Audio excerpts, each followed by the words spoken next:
Bismillahirrahmanirrahim. Assalamualaikum warahmatullahi wabarakatuh. Bapak-bapak, ibu-ibu, mas-mas, mbak-mbak, khususnya adik-adikku sekalian yang dirahmati Allah dimanapun Anda berada. Kembali di IIP Channel bersama saya, IIP Wijayanto.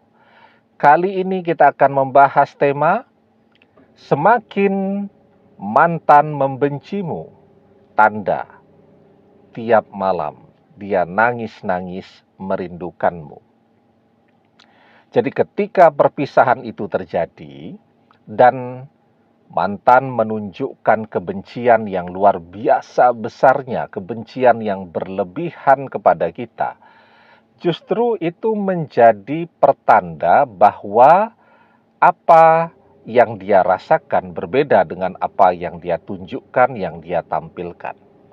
Orang berpisah, kalau betul-betul ingin berpisah, selesai perpisahan itu terjadi, misal kemudian dia memblokir media sosial kita, agar tidak lagi terhubung dengan kita, nomor telepon kita, sudah sampai itu selesai.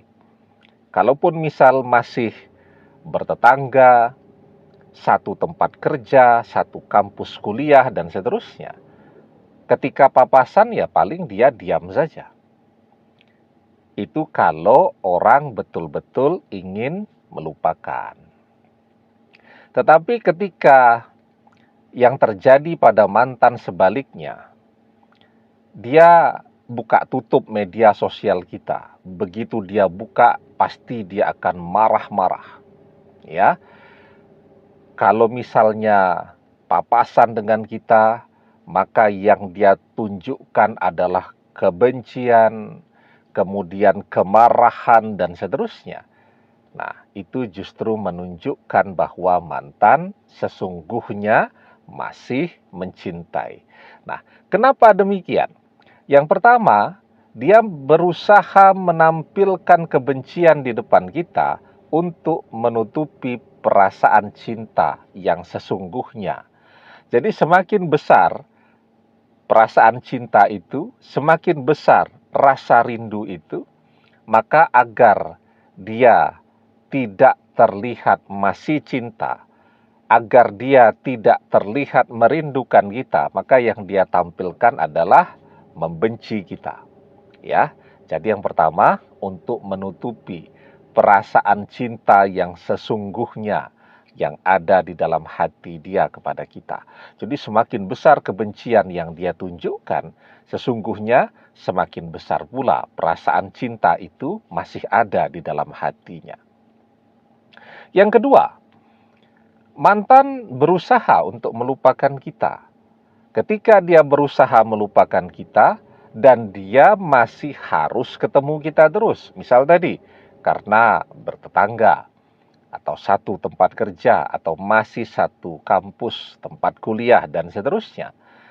Maka ketika dia ketemu kita, rasa rindu itu kan akan menggedor-gedor hatinya. Apalagi misal ketika dia melihat kita ngobrol dengan orang lain, itu perasaan cemburu itu akan muncul. Maka dia berusaha untuk melupakan kita. Nah, semakin besar perasaan cinta, perasaan cemburu yang hadir di dalam hati tadi, maka dia butuh energi kebencian yang juga sama besarnya.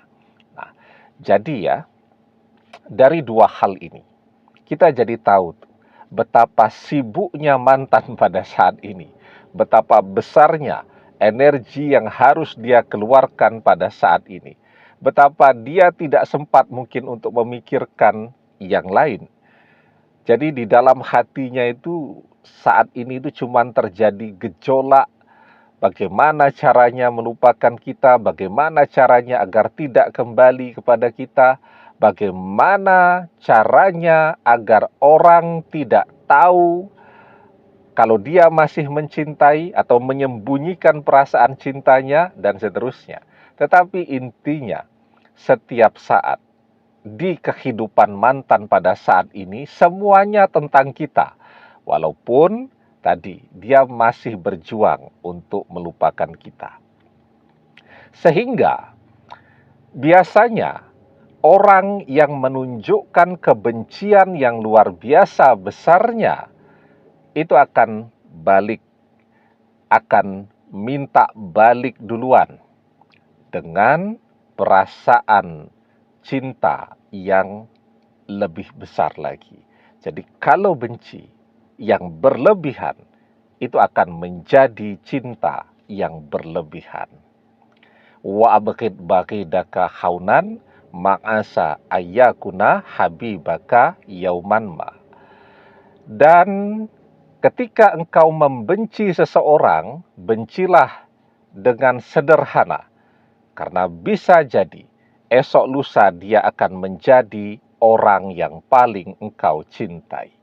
Nah, maka ketika hari ini mantan menunjukkan kebencian yang luar biasa besarnya kepada kita, sesungguhnya setiap malam sangat mungkin dia masih terus nangis-nangis merindukan kita.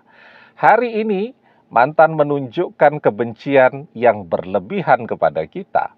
Sangat mungkin beberapa waktu yang akan datang dia akan muncul untuk minta kembali kepada kita dengan membawa cinta yang juga berlebihan, rasa rindu yang juga berlebihan. Demikian, semoga bermanfaat. Wallahu a'lam bishawab, billahi taufik wal hidayah. Assalamualaikum warahmatullahi wabarakatuh.